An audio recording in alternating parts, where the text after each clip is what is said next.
Dr. Alex Del Carmen is on board with me now from Tarleton State University. And, Doctor, it's great to have you on board. These things do sneak up on you very quickly, sir, don't they? Welcome. Absolutely, and thanks for having me again.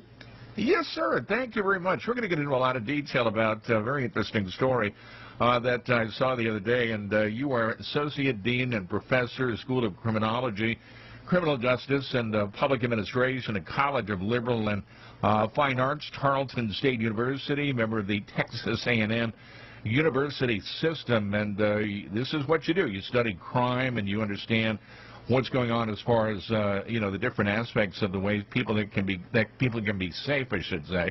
And you know what I'm noticing more and more, that there are more private companies like truck stops, travel centers, restaurants that are bringing on board their own private security. Talk about that, if you will. Will we see more of this? Where more private firms are going to be adding their own security force amid the rising crime numbers we're seeing? Welcome to the show.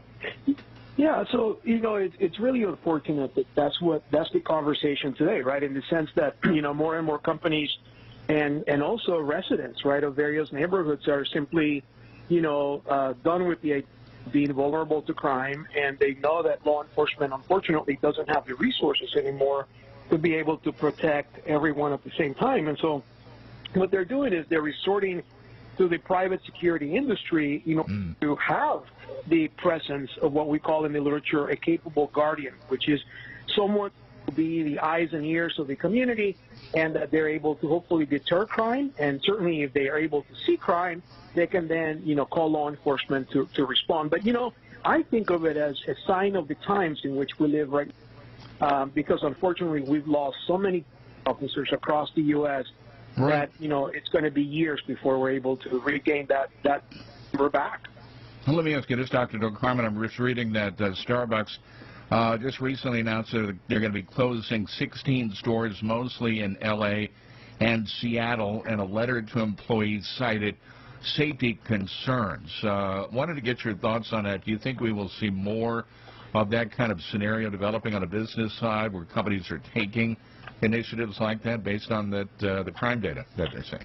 Yeah, I think so. I mean, you got to remember, too, that companies, they depend, and a lot of these service providers like Starbucks and others, they depend on the safety of their customers, their employees, in order to be able to make a profit, right? So in the end, that's why we often say that security is paramount to any capitalistic system, right? You have them operating in areas where, prosecutors are not going to take cases, unfortunately, that relate to theft. Police officers are encouraged to respond to those incidents because of the fact that the prosecutors are saying we're not going to prosecute them even if you arrested that guy. And then you've got the insurance companies that are charging those Starbucks in the leg, which, in terms of their premiums. And so they're saying, look, we're here losing money and risking a lawsuit in terms of our employees. Let's go ahead and close it and open it up in a place that is safer and that our people are going to be safer altogether. I was reading, too, that one of the major issues involved with this is that staffing levels for police departments, like you mentioned, in so many cities are hitting critical lows. Let's talk about that. Staffing levels, probably on a number of reasons, maybe being the pay structure, the dangerous nature of the crime. Why are staffing levels hitting critical lows for some police departments? Well, you may remember that some years back, a few years ago, there was a huge movement across the United States, which was based on the assumption that, or the premise rather, that we should defund the police. And I think, unfortunately, as I said it then and I say it now, it was a horrible idea, right? You can't say that law enforcement needs help on the one hand, and then on the other hand to say, let's go ahead and take all their funding away. I mean, it makes no sense at all. And so as a result of that, what ended up happening is many people retired. Many of our senior law enforcement officers retired, which that means that we lose a lot of experience, along the way. And so what ended up happening was once they retired, they haven't been replaced. Police academies are one-third filled right now across the nation. The pay is getting better, but I'll be honest with you, people are doing it because of the money. They're doing it because they figured out that if they're 21, 22 years old, they're close to having a degree, they would rather go to something else than become a municipal police officer. Yeah, and what can be done from the standpoint of making the profession stand out even more? Do we need to recruit earlier? In other words, while in college, trying to get people to sign on board? In other words, more technology maybe being brought to the law enforcement community? Does that need to be maybe touted as one of the reasons maybe to join up? Yeah, that's part of it. Yeah, that's part of it. And I think that, there are some programs where they involve high schools and they involve, different entities that, where they get the kids when they're still in high school and they put them through some sort of a, program with the law enforcement entity in order to be able to identify potential candidates early on, like the Explorers program, for instance, where they tap these kids when they're young and they try to encourage them to stay away from crime and at the same time, look at law enforcement as a potential career. Those things are a good idea, but look, this is a generation, the new generation coming into law enforcement that is not easily motivated because of, believe it or not, they, like my generation, they want to make a difference in the world and they want to be able to do something that is larger than their own goals and their own ambitions. And so as a result, they're looking to make a difference. So it's not just a matter of money and tapping into them early on. It's also a matter of reintroducing to them what law enforcement really is, which is not necessarily a service profession, but one where you have to have a calling in order to be able to provide that service to the community. Are you concerned about the number of incident reports where citizens are taking direct action against criminals? We hear often of different stories where somebody might get involved and maybe pull a weapon on somebody that's committing a crime. Are we seeing more trends like that from your vantage point? I live in Texas, right, where that's been the trend all along in the sense that people here, a lot of folks carry guns, and we have a very generous castle law that basically stipulates that if you come into my property and I haven't invited you and you are a threat to myself and my family, I have the right to defend my property and my life, right? So in that sense, I think we've always seen that, but I do, to your question and to your point, I think what we're seeing across the United States is sort of a community or people at large that are saying to themselves, we cannot afford to wait 20 minutes for cops to show up. Right. We're all going to be dead. And so what we have to do is go back sort of the premise of this country, which was the idea that, our home is our castle. And by virtue of that, we are going to defend that property and we're going to take matters into our own hands. I always, as a criminologist, I always say that, that should be the last resort. And the reason for that is because we have liability issues and quite frankly, anytime you get your gun out of your holster or your pocket, you're inviting trouble, right? But in the end, if that's your last resort, then by all means, defend your life and your property. Let's do this, Doctor. I've got a break for a few minutes, and just on a side note, and we'll talk about this when we come back out of the break, that there is no federal regulations that prohibit truck drivers from carrying a weapon on board their truck. But the driver's state of residence where their permit is issued has got to have reciprocity to the state the driver's traveling to. And I know many of the drivers listening are indeed armed, that they've got a weapon on board the truck. And drivers, call us, 888-876-2336. Do you have a weapon on board that vehicle? You know the law. You know the statutes that are involved here. And we'll get your thoughts on that, again, with Dr. Alex Del Carmen on, with Tarleton State University in the North Texas area. All right, I do want to go to the phones real quick before we go to the break. And let's go to Mustang. Mustang, I've known you for 100 years, sir, and probably wishing me a happy birthday, am I right? You betcha, and I wanted to tell you about, happy birthday, my parallel universe friend. And, sure. Anyhow, I carry a weapon. The first time you met me in person? Yes. I was carrying a concealed weapon then. I have not been without a concealed weapon as long as I have known. I will use it, as he said, as a last resort. Yep. To protect myself, to protect my family, or protect somebody that is in danger in front of me. But I will use it. Years ago, I was nervous about not being able to carry one, and a police officer that I knew, an old-timer, told me, he said, well, I'll put it this way. He said, I would rather be convicted by a jury of 12 than carried by pallbearers of 6. Right, right. Mustang, let me break, but I appreciate you calling in. I do want to get Dr. Doug Carmen to comment on that, and Belt Buckle, I got you coming up as well. But stay tuned. Short break, Sirius XM 146. Always great to have on board Dr. Alex Del Carmen. He is an Associate Dean and Professor, School of Criminology, Criminal Justice, and Public Administration at Tarleton State University. Not too far from me. He's in the Fort Worth area. I'm over in Dallas, about 30 miles away.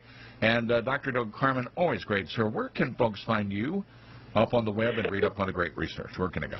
Yeah, so they can visit at the Tarleton website, which is www.tarleton, TARLETON.edu, as in education, and they can always find us under criminal justice. We'll be happy to talk to you. All right, outstanding. And again, thank you very much, sir, for joining me on the program. I've got Belt Buckle coming up, but I wanted to get you to comment on Mustang's thoughts there that he is armed. He does carry a sidearm, and he says that he would not hesitate to use it in the event that he felt he was in danger, or maybe try to use it to defuse a situation going on around him. Do you find that somebody that is maybe carrying like that they want to stop something like that, something that goes on, take immediate action? Is that becoming more of the norm these days for a lot of folks? It is, and I think that a lot of times we see that people, look, the past couple of years with the pandemic, and on top of that with the rising crime rate across the United States, with the fact that we all know that law enforcement officers are retiring, at a massive level, and police academies are not being filled. It doesn't take a rocket scientist to figure out that what that means is that we're likely going to be facing more and more crime in years to come before things level off.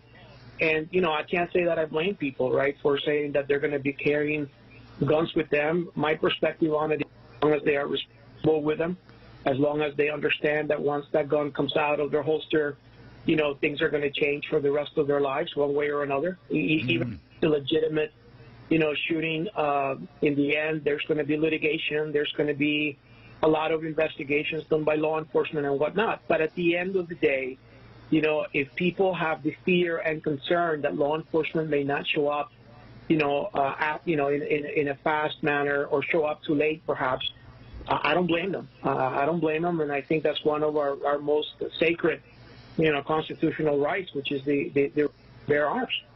Right. Let's go to Belt Buckle, who wants to jump in. Belt Buckle, you're on with Dr. Alex Del Carmen, sir. Where are you calling from? We're Texarkana, Arkansas. Okay. Nice to have you on board. Welcome. What do you think? You're on with Dr. Del Carmen. Two-way, I love it. I'm an aficionado of it. I carry a weapon with me 24/7 wherever I go. On the truck, off duty, wherever I go, I'm armed, period. I have a permit. I also live in a constitutional carry state. But the main thing is, it's the mega carriers won't let their drivers arm themselves. For some reason, they are freaked out over it and will not let you arm yourself, and therein lies the problem. They say they want it, they're for safety, but they won't let their drivers carry. Well, it is going to be up to the individual discretion of the company to make that decision. Exactly. I mean, they could say to you that, well, we just don't want you to carry that weapon on board the truck. Some, I do know, are in favor of it, that they want their drivers to be safe. But again, it gets down to the situation where it could be a liability. But you're trained in it. You got the permits for it. You wouldn't hesitate to use it if needed? Not a bit. I'm former military. I've had a permit in 3 separate states. I've carried for over 30 years, and I pulled it one time because I had a kid when I lived in Florida pull a knife on me, and when he saw my gun, he turned tail and ran. Yeah, okay. I appreciate it, Belt Buckle. Thank you, man, for joining me on the program. And again, that could be a deterrent, right? Dr. Del Carmen, like he was mentioning, that somebody pulled a knife on him, and once that person saw that gun, that person with the knife was gone. I mean, could just the presence of a weapon maybe be a deterrent with crime? It could be, but it can also be a form of escalation, right? Because you don't know what the other person is carrying. And so sometimes, if people, again, I've always believed that, it makes the person that carries a gun is someone that should be responsible for carrying it, know how to use it, right, and understand the ramifications of using it. But I also believe that in the end, the presence of a gun, if the bad guy knows that you're carrying a gun, is going to do one of two things. The bad guy is either going to come up with a rapid response that they're going to out you, or they're going to simply not mess with you because they're going to go through a path of least resistance to somebody that's not carrying a gun. Yeah. So, one of the components that, as far as motor carriers and drivers are concerned, that some will say, okay, driver, you can carry a weapon on board, but when a driver goes to roadside and they're inspected by law enforcement, it could be maybe a state DOT, maybe a state trooper, that driver is obligated to say, officer, I've got a weapon on board, and the bullets are in a cubby hole here, and the weapon itself is over here. It's got to be, it can't be within close proximity, in other words. That's what the rules are calling for. And the trucking industry is very unique in the fact that many of these drivers are out overnight. They're in places that have got high crime rates. And many have said, like you've been hearing on a program, that they wouldn't hesitate to use it if it did come down to that. But again, like you're mentioning, really got to think about the ramifications. There could be litigation. There could be so many other different things that could come down the pike here. How critical is the training with this to understand once you fire that gun, what is that gun going to be doing? What will that result in? How critical is that training? The training is absolutely critical. It is of necessity. People that don't have that training and familiarity with a gun should not be carrying a gun, period. A gun can become an incredibly powerful deterrent to crime, but it can also be something that's going to ensure your death if you don't know how to use it, either caused by your own negligence or caused by the fact that somebody else is going to pull their gun out once they see yours out and know what to do with it versus you that may not be trained. I've always believed that it's irresponsible for us to assume that people are not going to carry guns without the proper training. So I would say that it is imperative. But if the person is familiar with it, if they understands the ramifications of using a gun, and especially many of the truck drivers that are listening to this that are putting themselves in danger every day by virtue of the job that they do, where they spend the night and whatnot, there are absolutely no concerns on my end that they should carry as long as they carry responsibly. All right, very good. Dr. Del Carmen, thank you as always.